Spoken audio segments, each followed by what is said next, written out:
मत खोल, एक का मार देखो पैसे घर कट जाता है।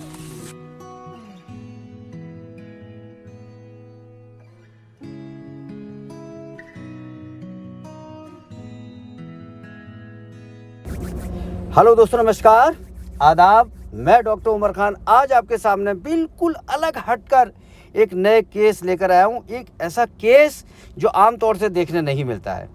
इसका ट्रीटमेंट किया गया था, क्या ट्रीटमेंट किया गया था और उस ट्रीटमेंट की वजह से ये बीमारी डेवलप हुई है, पैदा हुई है।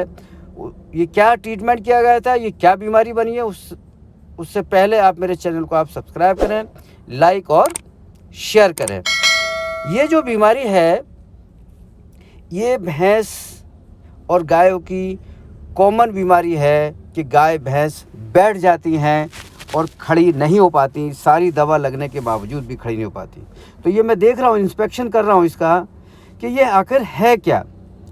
ये डायग्नोसिस कर रहा है कि ये है क्या। ये देखिए, जो फिटलॉक जॉइंट है यहाँ पर ऑनर ने बताया कि ये स्ट्रेच हो गया, खिंच गया है, ये हार्ड रहता है। तो यहाँ पर उन्होंने कई दिन से 3-4 दिन से पट्टी बांधे हुए थे, गरम पट्टी, कपड़ा बांधे हुए थे। और ये मैं देख रहा हूँ कि आखिर ये हुआ क्या है।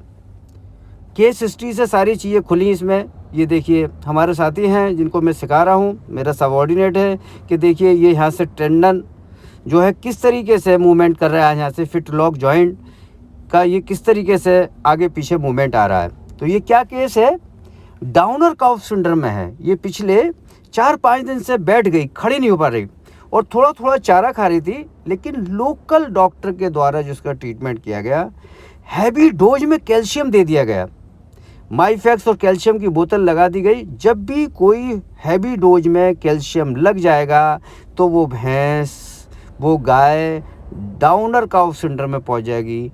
और मैंने ऐसे बहुत सारे केस देखे हैं और ये केस ठीक भी हो जाते हैं। तो ये क्या केस है, ये पूरी मैं मालिक से बात कराएंगे, ऑनर बताएंगे। अब हम इसको पिक करके दे रहे हैं निडल से। यहाँ कोई ज़्यादा सेंसेशन नहीं है, निडल पिक कर रहे हैं तो यहाँ कुछ मूवमेंट नहीं आ रहा है। तो ये लोग कहते हैं ये पैरालिसिस हो गया। मैं कहता हूँ ये पैरालिसिस नहीं है, ये केस ठीक हो सकता है। अभी हम आपको बताएंगे क्या इसका ट्रीटमेंट दिया गया है, कैसे इसको ट्रीट किया गया। ये देखिए यहाँ पर लगा रहे हैं, ये देखिए पूरा मूवमेंट है ऊपर और नीचे मूवमेंट इसमें कम है। ये तो अब आपके सामने गाय के मालिक बताएंगे क्या बात है। वो देखिए, ऋषिपाल, ये कितने दिन से बीमार है? 5 तारीख हुई, आज 10 दिन हो गए लगभग, 9-10, 5 तारीख हुई है, 4-5 दिन हो गए। 5 दिन हो गए। अच्छा, ये ग्यावन कितने दिन की है? 8 महीने की। सबसे पहले क्या हुआ था इसमें?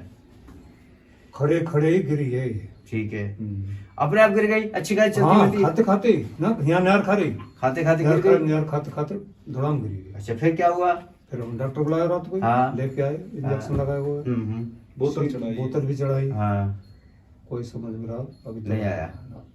कल भी एक शीशी चढ़ाई है, और शीशी चढ़ने के बाद में खाना पीना छोड़ गई। कल दोपहर तक तो नहर खा रही है। अच्छा, कल सुबह को नहर खाया, शाम को ना खाया। आओ इधर दिखाओ। अब के जैसा इन्होंने बताया तो मैं इसको देख रहा हूँ कि इसका आई में क्या प्रॉब्लम है। आई की म्यूकस मेम्ब्रेन में देख रहा हूँ कि ये पेल टू वाइट है। ये म्यूकस मेम्ब्रेन आई की पेल टू वाइट जो होती है वो ट्रिप्स के केस में होती है। ये ट्रिप्नोसोमिस का केस है, ट्रिप्नोसोमिसिस का केस है। ये पेल टू वाइट एकदम मैं बता रहा हूँ इनको, देखिए ये है। और लिम्फ नोड को यहाँ पर देख रहे हैं, लिम्फ नोड का इनलार्जमेंट है या नहीं है। तो लिम्फ नोड का इनलार्जमेंट ज़्यादा नहीं है।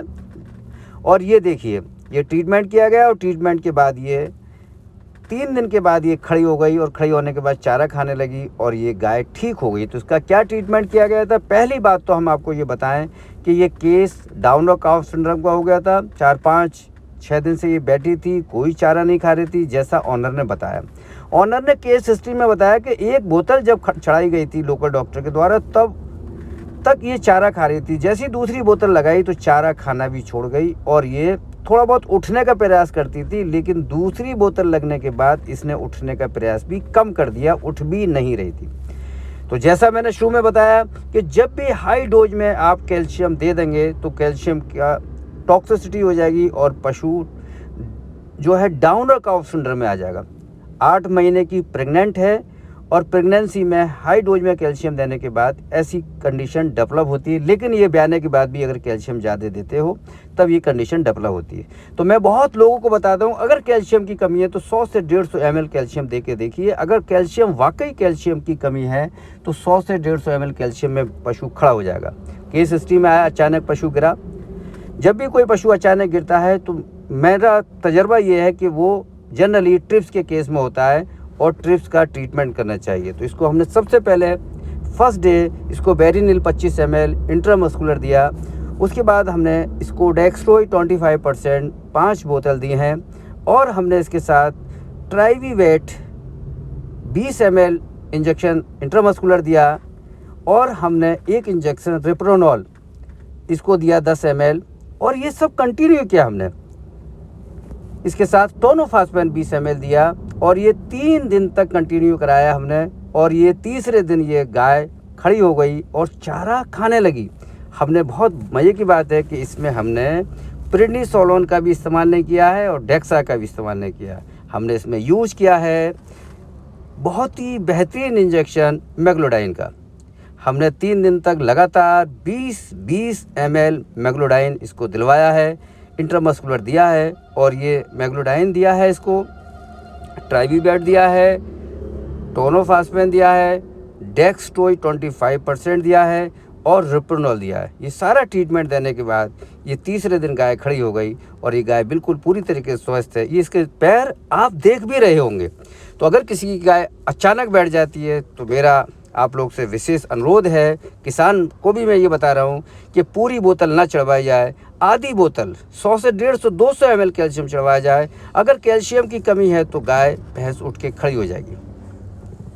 इस तरीके से वीडियो बनाने का उद्देश्य ये है कि ओवरडोज कैल्शियम की पशु को ख़राब करती है। तो डाउन काफ सिंड्रोम का ट्रीटमेंट है जो मैंने आपको बताया, ये अगर आप लगाते हैं तो आपकी गाय को फ़ायदा मिलने वाला है, फ़ायदा मिलेगा, रिलीफ मिलेगा। ये देखिए दोनों पैर आप देखिए इसके, जो पैर मुड़ भी नहीं रहते वो पैर ठीक हो गए।